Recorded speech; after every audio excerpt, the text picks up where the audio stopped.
Hello students, I am explaining chapter 2 Is Matter Around Us Pure for class 9 Science. And in this video we are going to study what is mixture. So what is mixture? A mixture is made up of two or more pure substances combined together. So what is mixture? Mixture is nothing but it is the combination of two or more pure substances and which are combined together. For example, that is soft drink or soil. If you see soft drink, it will be consist of water and then sugar and some gases like CO2, carbon dioxide. And if you take example of soil, it will be consist of clay, then it will consist of sand, or I can say small stones, so etc. So it is a mixture of these all the substances. So it is called as a mixture. So soft drink is a mixture, soil is also a mixture. Now, in mixtures, components can be separated by physical method. Physical method means a simple methods where there is no requirement of any chemical reactions. You are not going to use any chemical process. So such type of physical methods, such type of mixtures like soft drinks or soil, we can easily separate by using these physical methods. Just for example, if we take salt, that is sodium chloride, it can be separated from water by evaporation. Now imagine you have a beaker and in this beaker you have taken water and in this water you have dissolved some amount of sodium chloride salt. So what is this now? It is a salt solution. Sodium chloride salt has got dissolved in this water. So if you want to separate the salt, what you have to do? You have to just heat it. When you heat at 100 degrees Celsius, water starts boiling and water convert into vapors. Then when water all get evaporates, at the bottom of this beaker, you can see some white color solid which will deposit. And that white color solid is nothing but what? It is a sodium chloride salt. So you have separated salt from this solution by a simple method which is called as evaporation. We have not used any chemical process. We have just used a physical method which is called as evaporation. So this is the example that we can separate mixtures. What about pure substance? Pure substance contains only one kind of particle and has a fixed composition. See the word pure, which we have already studied in the introduction. So what is pure? Which is consist of only one kind of particle. For example, if I say protein, a particular protein, then that whole protein will be consist of that particular protein. Or if I give a simple example, say it is iron metal.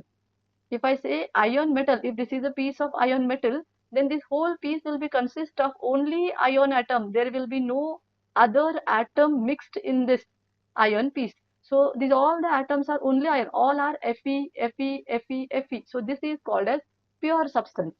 Now, and the composition will be fixed. No other composition will be present in this pure. Example, sodium chloride and sugar. If you take salt, sodium chloride in a watch glass, then it will be crystalline salt. If you see this salt, all the particles will be of sodium chloride, NaCl. It consists of NaCl molecule. There will be no other molecule present in this salt. And that is called as pure substance. And remember, pure substances cannot be separated by physical methods into simpler substances. Always remember, pure substance we cannot separate by using physical methods like evaporation or boiling or melting. Here we have to use chemical methods. For example, take the same one, that is sodium chloride. Sodium chloride, it is a crystalline salt. If you see in this watch glass, all the molecules will be of sodium chloride, so it is a pure substance.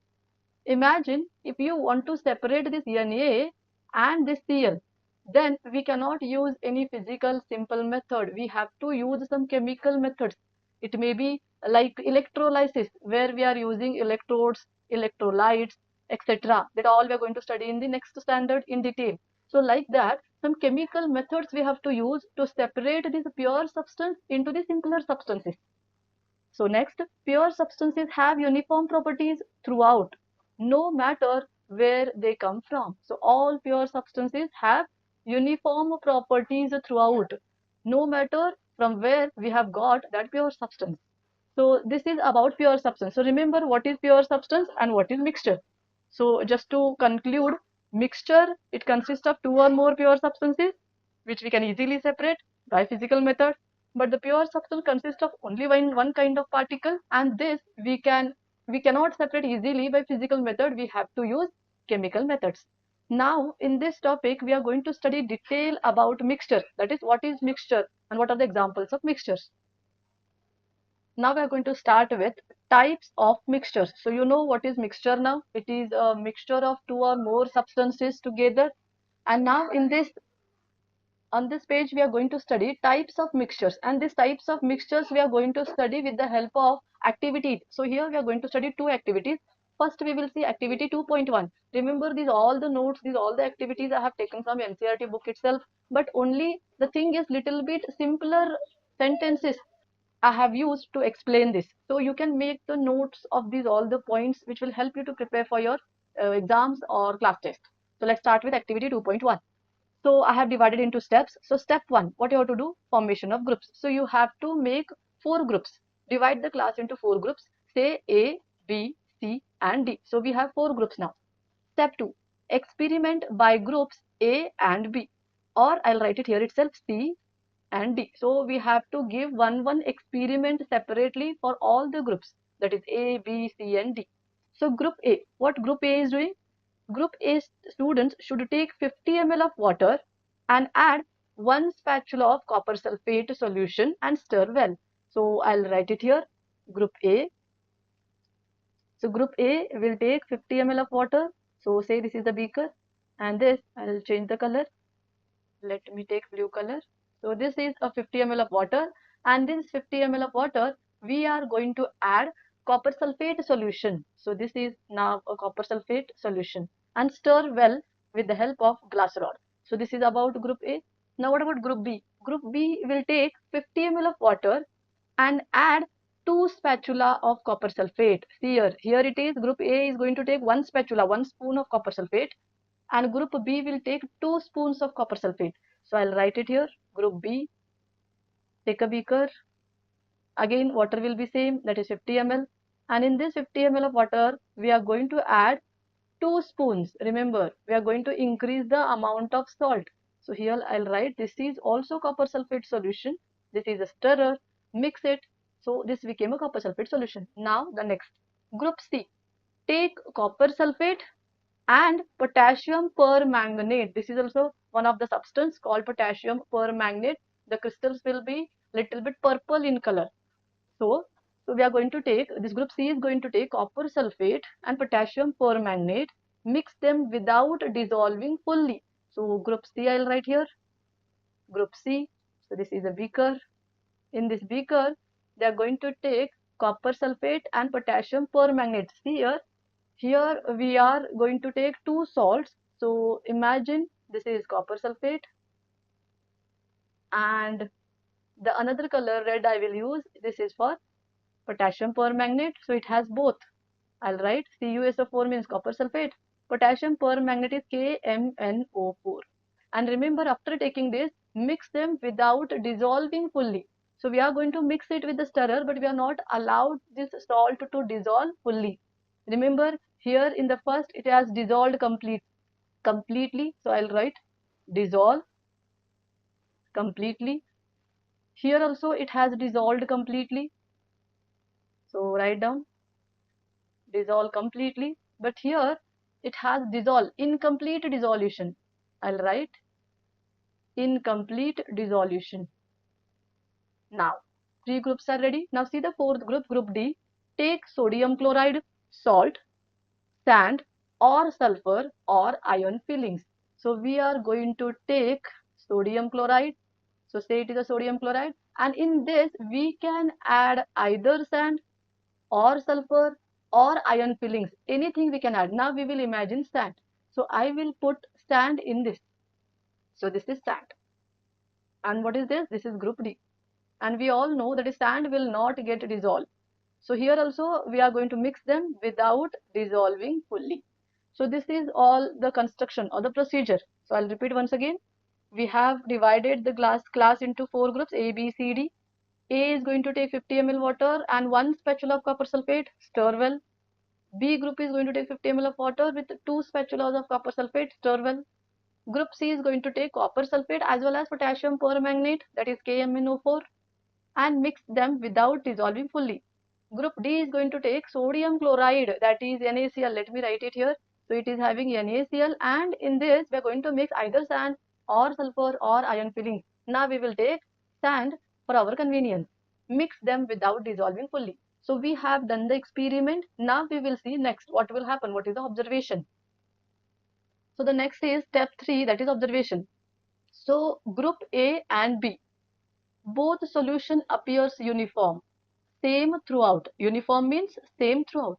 So if you observe both the chemicals which was used or which was prepared by group A and group B, that is group A has taken 1 spatula of copper sulfate in 50 ml of water, group B has taken 2 spatula of copper sulfate and 50 ml of water, and completely they have dissolved. If you see both the solution, you can appear those solution uniform. Uniform means they are same throughout the beaker. They are giving same color throughout the beaker. No separate particles are visible. There will be, you cannot separate the particles into the beaker. If you see the first beaker, that is A group, everywhere you can see the same composition in the beaker. Even if you see the beaker of B, everywhere you can see the same composition of particles in the beaker B. However, the color intensity differs. However, the color which has been formed, it will differ. Why the color will differ? Because in A, because by the A group, they have used only one spatula, one spoon or one spatula of copper sulfate, but group B has used two spatula of copper sulfate. Means, imagine, copper sulfate is the salt which is going to give the color. Actually, copper sulfate will give blue color. So here one spatula means copper sulfate molecules are less. Two spatula means copper sulfate molecules are more.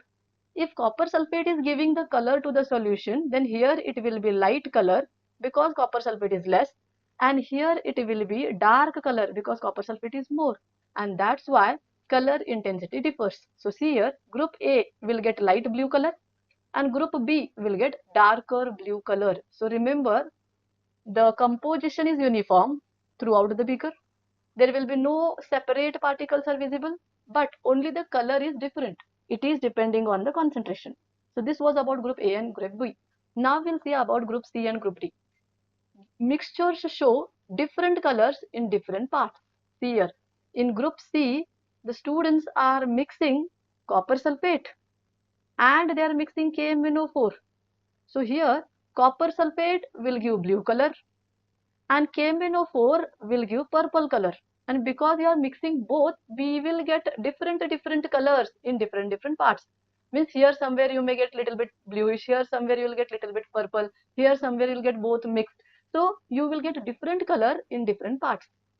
Visible separate components and non-uniform texture. You will visible separate components. In case of D group, if you imagine, you have taken salt. What is the salt we have used? We have used sodium chloride, and in that solution, sodium chloride, we have added sand. So imagine this blue is the sand. Sodium chloride has the capacity to get dissolved. This sodium chloride has the capacity to get dissolved in the water. But what about sand? Sand will remain at the bottom. The higher particles of sand will settle at the bottom. The small particles of sand will suspend into the water. So you will see non-uniform composition. Means if you observe the beaker, everywhere you cannot see uniform. You will see some non-uniform. Somewhere sand will be there, somewhere sand will not be there. At the bottom there will be bigger particles of sand, and at the top there will be no sand. So like this you are going to see a non-uniform texture. So I hope you are understanding. Group A and group B, they use copper sulfate, but concentration was different. That's why one beaker got light blue color, one beaker got dark. But group C and group D, we are mixing two different substances, and that's why we are getting different colors as well as non-uniform texture. I hope you are understanding. The next step, that is step 4, that is conclusion.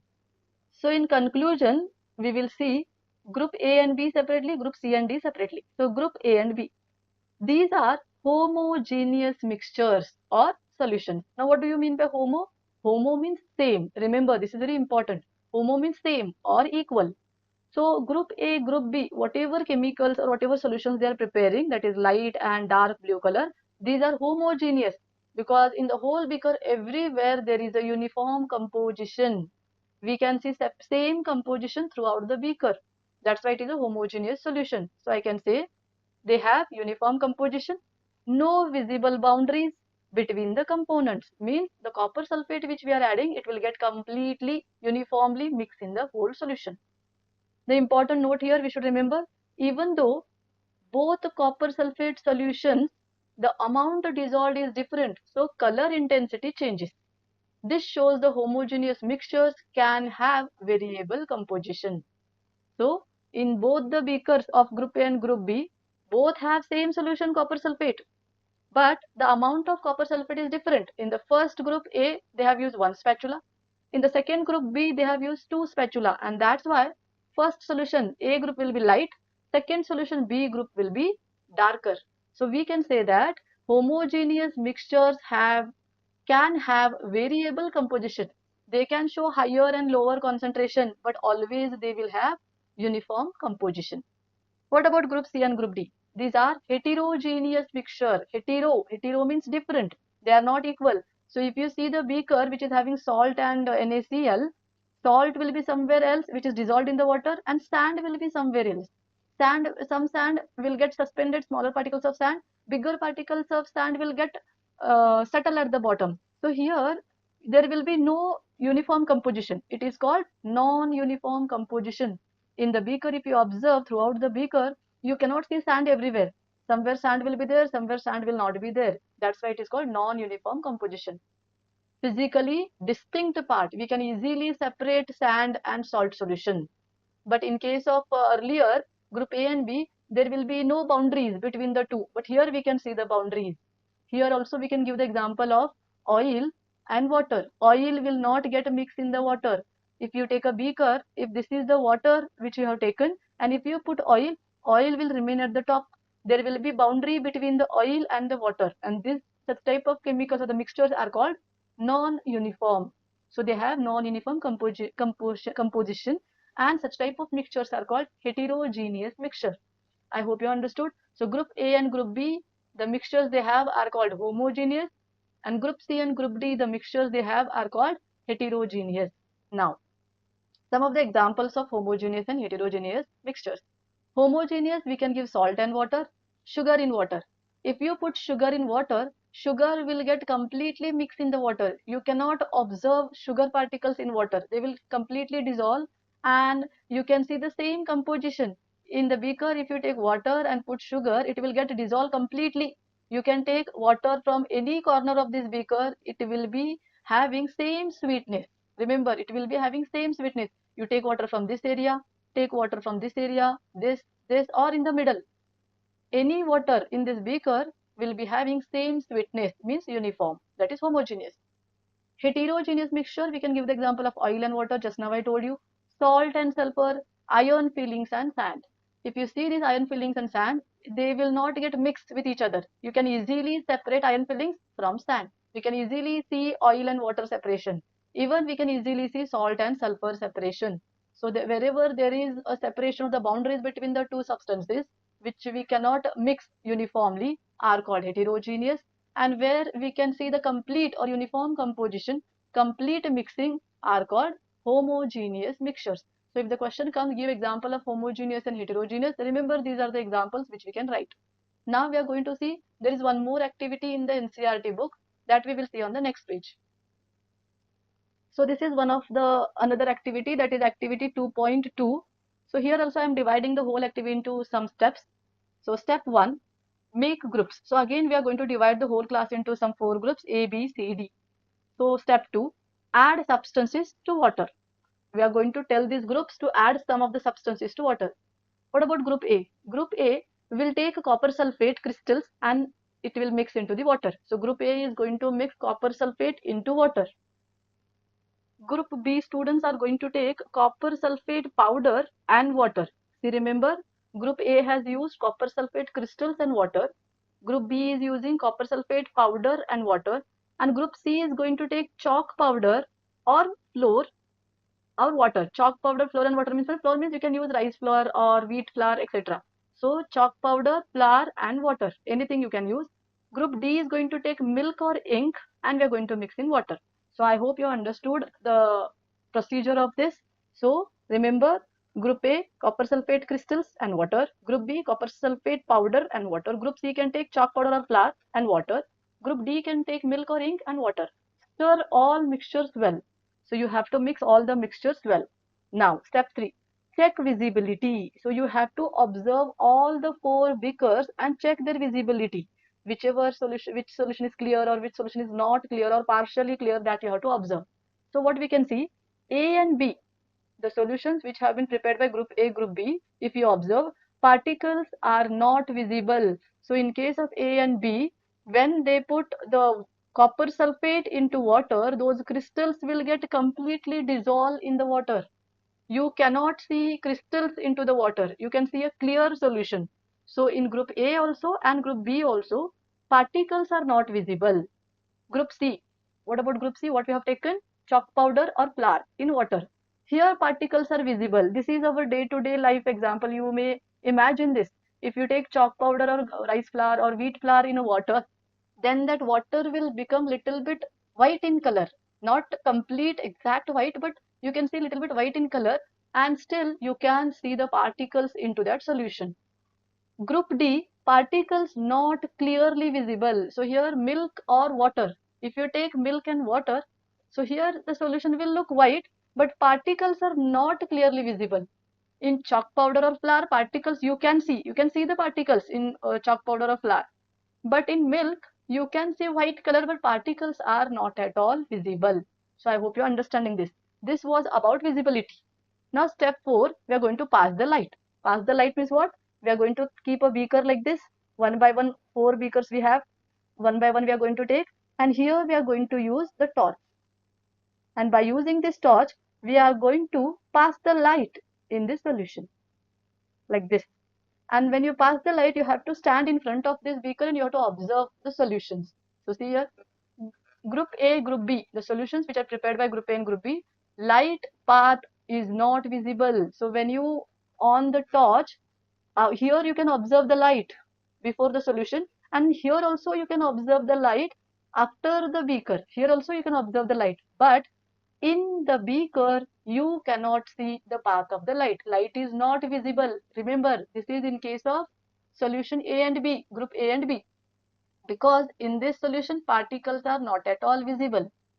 So particles are responsible to carry the light. Here particles are not visible means nobody is there to carry the light. So we cannot see light in the beaker. In C, that is they are using chalk powder or flour, light blocked or scattered.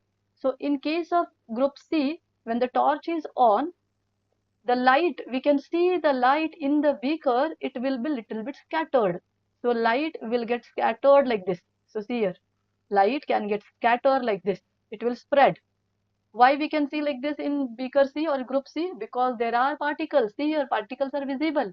And because particles are visible, these particles which are present in the beaker will absorb the light and scatter.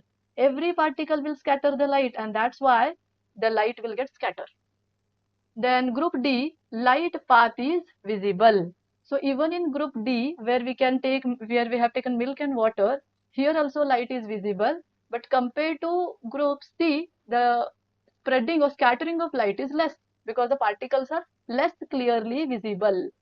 So I hope you are understanding. And this scattering of light is called as Stendhal effect, which we will study in detail. Stendhal effect means what? Scattering of light. We will study in detail in our next classes. Now step 5, leave undisturbed. So now leave these all the 4 beakers undisturbed. Don't disturb it, don't mix it, leave it undisturbed. Now observe the solutions. Group A and B, the solution which is prepared by A and B, no settling, it is stable. In group A and B, we are getting blue color. Here also we will get blue color.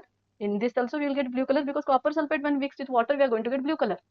After some time also, if you are not disturbed, you have kept solution as it is, and if you observe it after some time, still it will be blue color. Particles will not get settled.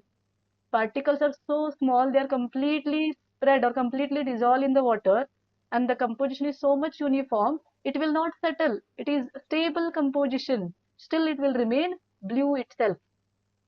Now what about C? In C, particles settle down. In C, what you have taken? Chalk powder or flour and water. So when you mix, everywhere the particles will move. So these particles will be moving continuously because particles are bigger here. So when you mix with the stirrer, they will be moving. But when you keep the solution without disturbing, these bigger particles slowly they will go at the bottom and settle. So it will look like this. All the particles will settle at the bottom and the solution becomes clear because these particles are bigger in size. This is in case of C. What about D? Do not settle. This is also a stable. In C, we have taken milk and water or ink and water. So here also the particles are not so big so that they will get settled. So here also they will not settle, and this is also called stable. Wherever the particles will not settle are called stable, and wherever the particles get settled are called unstable. Remember this. Now, the next one, that is we are going to do filtration. Now, A and B, if you filter means what? You will take a glass funnel and down you will take a beaker, and here in the funnel we are going to keep a filter paper. A filter paper. You have seen the filter paper, it will be the circular shape.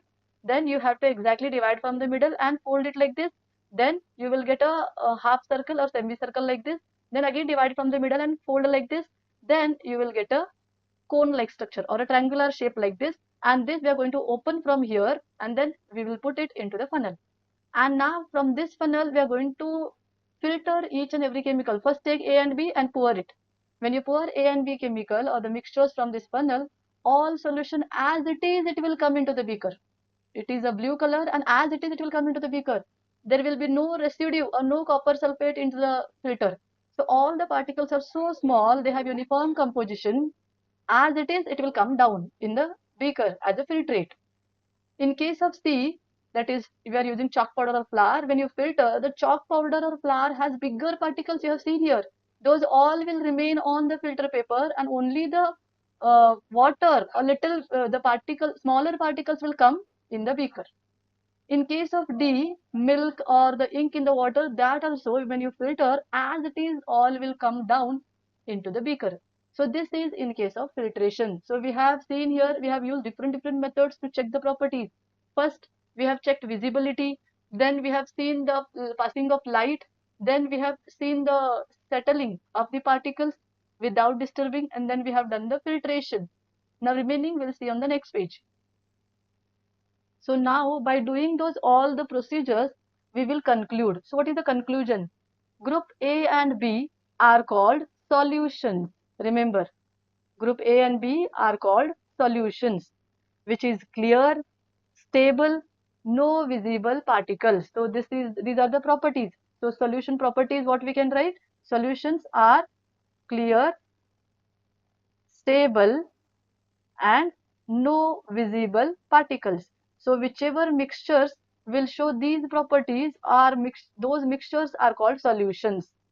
Group C, see here, group C are called suspension. So I'll write here suspension. What is suspension? Now we can write the properties of this also. So the properties are in suspension, particles are visible. So I'll write here particles are visible and they will settle down. Particles are visible and they will settle down. This is about suspension. And the group D, which is having milk and water, are called colloids. Are called colloids. And what about the properties of this? Looks clear but show light. That is clear but show light. I am writing in a shortcut form. You can write these notes in your book. So clear but show light. And one more property, does not settle. So I'll write here does not settle. So these are the properties of colloids. So here, based on this activity, what we have done, what we have understood is that the mixtures are divided into three. So see here, important note I have wrote. Mixtures are divided into three based on the properties. One is called solution, not visible, no settling. Second is called suspension, visible but settles. Third is called colloids, not visible, shows light and no settling. So this is the conclusion based on this activity. In detail we are going to study in the next videos, but this is the conclusion of this activity. So in this video we have studied two activities which are very helpful. Understand those both the activities and make a note of these all the notes. If once or twice if you read, if you understand, it will be easy to understand the next topics which we will study in the next video. So I hope you will understand all the concept which we have explained, which I have explained in this video. If you like my video, share my video with your friends. And if you are getting little bit also help from this all the videos, then please consider subscribing my channel. Thank you so much.